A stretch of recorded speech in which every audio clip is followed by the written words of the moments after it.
মনের ভিতর জমানো সব ক্ষোভ, অভিমানের পাথর চাপা উমিদ। এমন ভোরে শীতল হাওয়া মেখে মেসেজ এলো, কেমন আছো তুমি?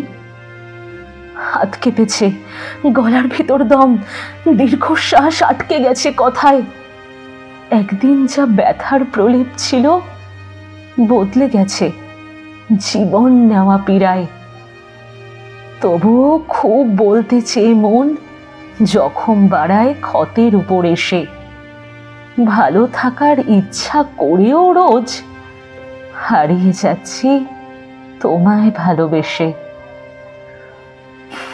না, থাক বরং, বুঝবে কি আর সে কেমন করে যাচ্ছি ভেঙে আমি। বুকের ভিতর কেমন তিলে তিলে পাথর পিষে খুন হয়েছে উমিদ।